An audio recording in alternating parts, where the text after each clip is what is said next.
very hard for me to maneuver myself around, and I had to get Sam tell me because I can't walk too far. I'm trapped here, and I can't even take care of myself, so my children have to do everything for me. When the pressure got too heavy, the emotions exploded. From screaming matches to shocking walkouts, these meltdowns shook the show to its core. Viewers were left speechless as patients clashed with families, doctors, and even themselves. These are the most outrageous breakdowns ever caught on My 600-Pound Life. This is Rose's story, a 58-year-old woman who doesn't even know her current weight. Each morning she wakes up feels like a miracle. She lives in constant fear that she won't make it to the next day. With pain so severe, it brings her to tears every hour. Her body is in crisis. And the big question is, can Dr. Now bring her back from the edge? Let's see how it begins. He let me live one more day. But when I first go to stand up, I can't hardly stand up. My back is hurting so bad. Your nightgown and stuff's right there.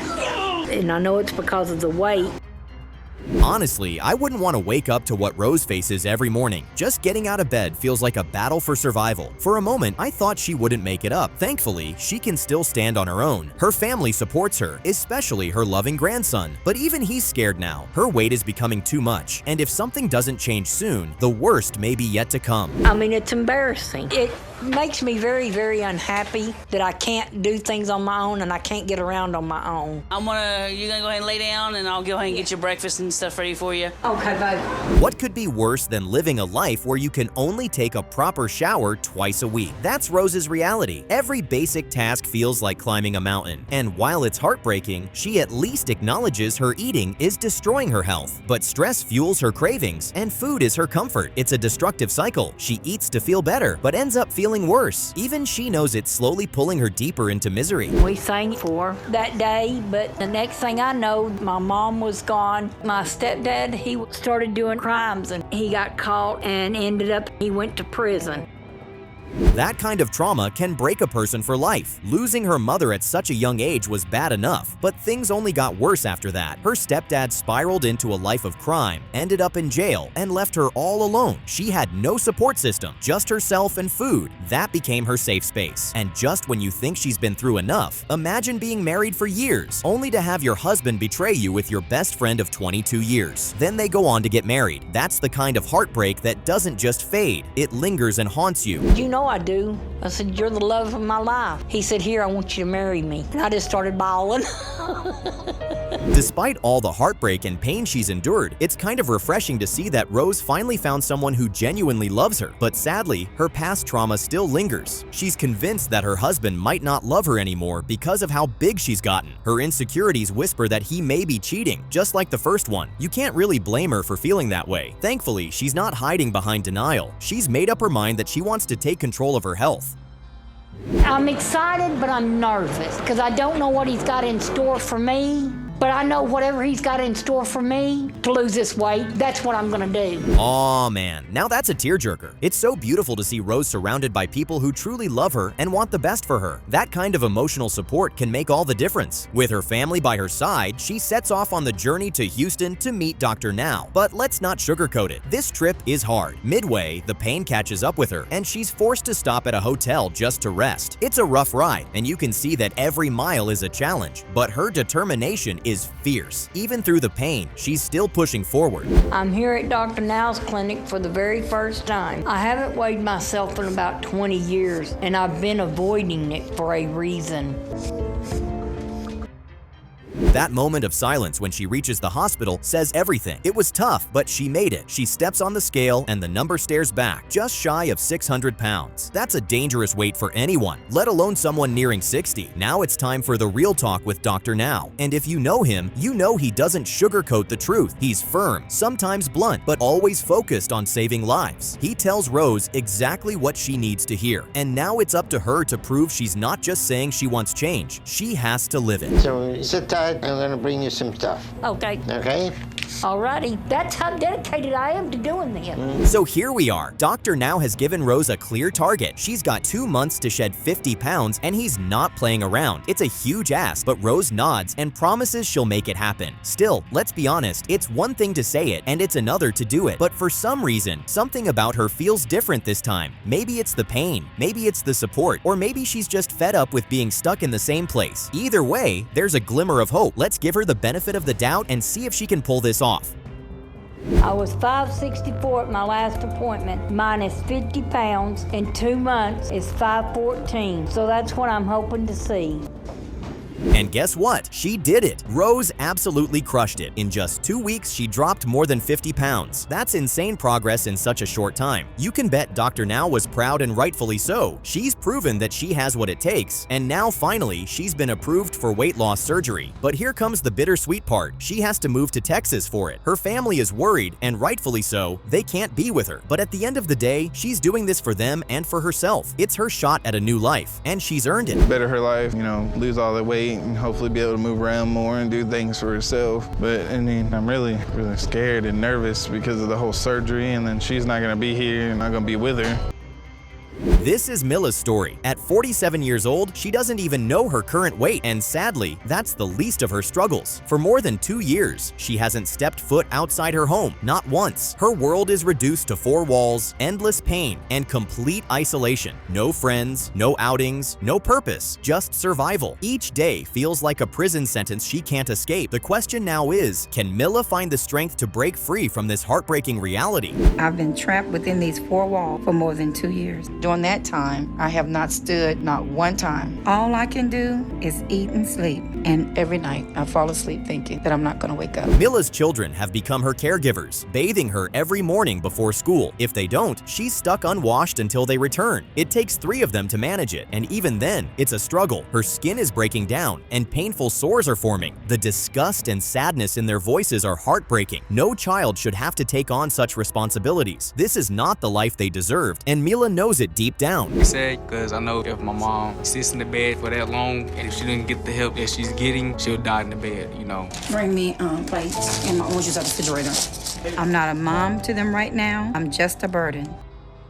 She admits she's drowning in guilt and depression, knowing her choices have stolen precious years from them. But the truth is, she's powerless when it comes to food. Her past explains a lot. Growing up, her mother used food as love and punishment. Refusing to eat meant you were ungrateful and you'd be punished. That kind of emotional conditioning doesn't just vanish, it clings to you, shaping every decision you make as an adult. I always feel like I want to see a child eat until they get enough. So I kept gaining, and I just kept getting bigger. When I graduated high school, I was pushing 350, and they did not have a gown to fit me. I was so embarrassed. One thing Milla can count as a blessing is finding a man who genuinely loves her. That's rare. Let's be real. Many would walk away after seeing someone her size, but not him. He stayed, offering support and care despite the challenges. In a world where judgment often comes first, his love is extraordinary. Milla knows she hit the jackpot here, because real devotion like this is hard to find, especially when extreme obesity is part of the relationship dynamic. So we had to adopt. There were children from homes of drug-addicted parents, and my heart broke for them.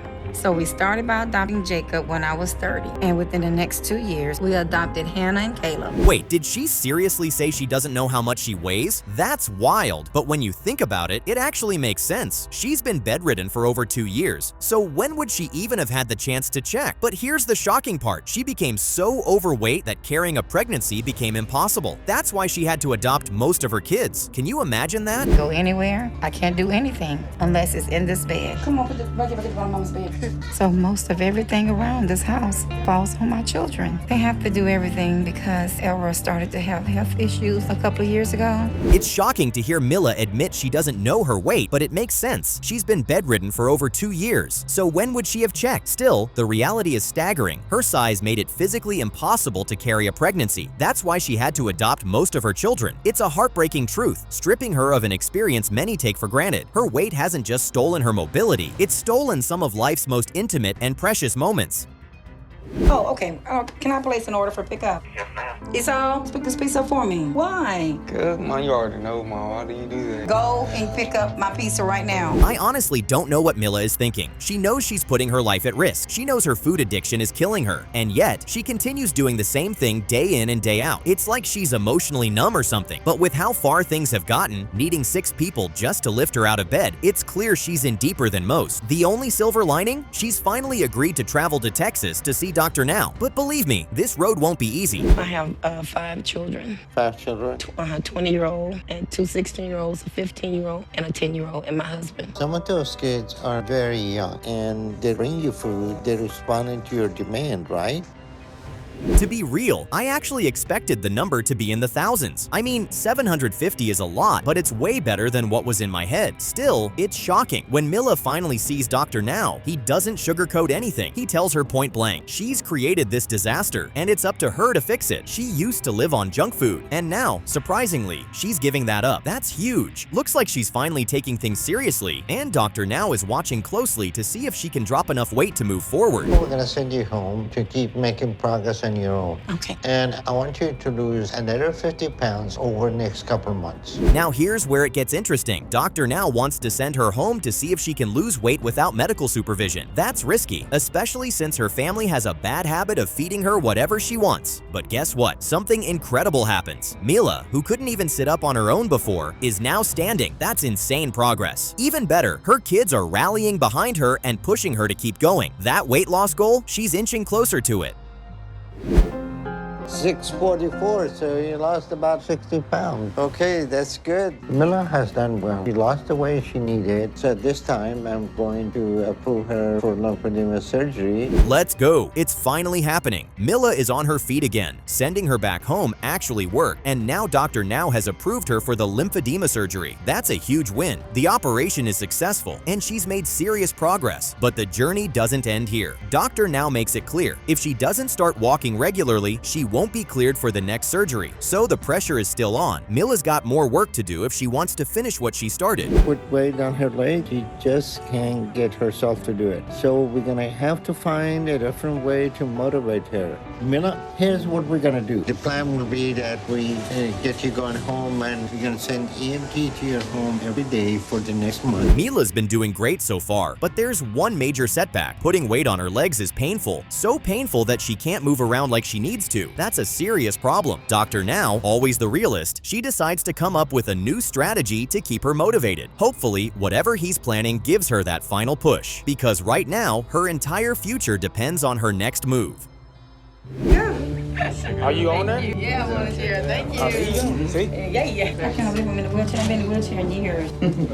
It's been so long since I've just been able to go outside. Let's talk about Chris. His life is literally a list of things he can't do anymore. Every single morning is a war just to roll himself out of bed. His body is screaming, his energy is drained, and honestly, you can tell his body's about ready to quit on him altogether. It's almost like every breath he takes is a fight for survival. The big question now is, will Chris turn things around before it's too late? Well, buckle up. This is how his journey kicks off. I'm too big to sleep in a normal bed, so I have to sleep on a mattress 1 foot off the floor. And to get to my feet, I roll forward out of bed. Woo! Chris is definitely in a rough spot. I can't even imagine waking up to this kind of pain and struggle every single day. Honestly, I'd probably lose my mind if I had to live like this. But somehow, Chris keeps pushing through. What's even crazier is that he lives alone, yep, by himself. His ex and her new man sometimes swing by to check in on him, and as much as that must sting, Chris doesn't have a choice but to ask for help. And you can tell it kills him inside. Needing help makes him feel like a failure, and that pain is written all over his face. So the weight and the fat in between my legs can't stand up straight, so they're constantly pushing apart, which makes it really uncomfortable to stand in the kitchen for a long period of time. So I actually have to sit on a cooler that I sit on when I cook. I had to laugh a bit. Chris calls it going red. That's his way of describing what happens when he gets in the kitchen and cooks up something ridiculous. He says he doesn't use his brain, just his head. So by the time he's done, there's food everywhere, and it's like he's on autopilot. Once he starts eating, there's no stopping him. It's almost like something takes over. But if we're being real, that's dangerous behavior, and it's one of the reasons he's in the condition he's in.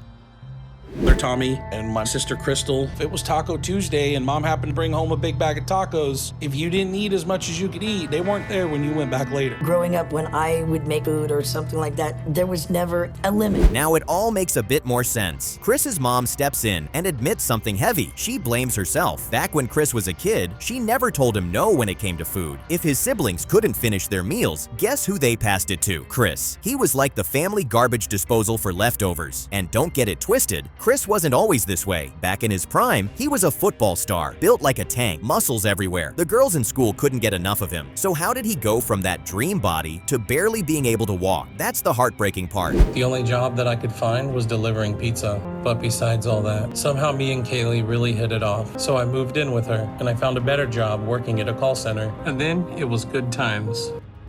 Man, Chris really hit a soft spot here. He says his daughter is the most beautiful girl in the world and the only reason he keeps pushing forward. Zoe is his whole heart, and you can see the love in his eyes when he talks about her. But the heartbreak of losing his ex really wrecked him. That breakup shattered something inside of him, and on top of that, he lost his job. The company he worked for shut down, and he had to start his life over in a new city. His comfort, his only friend, food. That's how the spiral began. I was just completely blown away. You know, I just lost the best job that I'm gonna get. I mean, I was making really good money, and that was the kind of the tipping point where I gave up. I'm up over 500 pounds at that point. Now this right here, this is what unconditional love looks like. Chris opened up to his mom about everything he was battling, his weight, his pain, his fear, and guess what she did? She dropped everything she was doing and came running to him. That's a mother's love right there. No excuses, no hesitation, just action. The moment they reunited after 6 whole years, whew, you could feel the emotion in the air. She told him straight up, "If you had called me sooner, I would have come sooner." Imagine how much different things might have been. You gonna be able to do it? Yeah, I'm gonna take the blankets and, I don't know, maybe shove it in front of my knees so it's not a little So it has a padding little on the padding. dash. Yeah, hurts a lot. You about ready then? That's everything. Just You don't got let me it all? forget my wallet on the way out. All right. Chris finally says enough is enough. He's packing up and making the big move. With his mom right beside him, they're getting ready to hit the road to Houston and see the one and only Dr. Now. It's like her presence gave him the jolt he needed to act. But of course, this journey isn't smooth sailing. After some hours, Chris's body starts screaming in pain and they're forced to stop so he can rest. Can you blame him though? With that much weight pressing down on his body, it's amazing he made it that far. I wish my mom wasn't going to see my actual weight. I'm embarrassed for her to see it. She already knows I'm over 600 pounds. I just hope it's not a lot higher than that. Your weight is 620. We're going to room 5. Now let's talk numbers. Chris finally makes it to the hospital and steps on the scale and bam, 620 pounds. That's no small number and you can see the shock on his face. You know he's worried. Deep down, you can tell he's wondering, will Dr. Now even take me seriously? But this is where things get real. This is the moment of truth and Chris knows it. There's no going back now. Paige will tell you food to avoid. This is all gonna be up to Chris. And the question is, with his mom coming back in his life, if she's gonna be the support he needs, or she's gonna end up enabling him. Dr. Now doesn't waste any time. He lays it all out for Chris. 80 pounds in 2 months, change your diet, get your life together. And just like that, Chris gives his word. He says he's going to crush that target, and let's give the man his flowers. He got himself to that hospital all by himself. No wheelchair, no ambulance, no help from mom. He may be heavy, but his determination is even heavier. If he keeps this up, he might just make the cut for that surgery. My last appointment, I was 620, and Dr. Now told me to lose 80 pounds by today for my goal. So that means I should be down to 540 if I met that goal. Your weight is 566. Ooh, so close, but not quite. Chris shows up to his next appointment and he's down 60 pounds, just 20 pounds short of the goal. But come on, let's be real. That is still a major win. The weight loss is obvious just from the way he moves. It's written all over his face. And the best part, Dr. Now sees the effort and gives him the green light. Chris isn't approved for surgery yet, but the doc is impressed. He just needs to drop a little more and then it's go time. Chris is so close he can taste it. Just let it zero out and then we'll get on the scale. Okay, you can step up on the scale. So that means I need to be down to 536, and I feel really confident I did that. Your weight is 525. And boom, he does it. Chris shows up again, and this time, he hits the target right on the money. That scale is finally giving us the number we've all been hoping for. He's crushed every goal Dr. Now put in front of him, and now surgery is locked in. Chris, you did that. All the pain, the pressure, the past, it's all paying off now. His journey is far from over, but this is a major win. I'm excited about our progress and how we're doing, and I'm happy to keep showing Dr. Now how I'm serious about this, and that I can do what I said I would do. Well, Chris, you lost 238 pounds, so you done a good job in losing weight.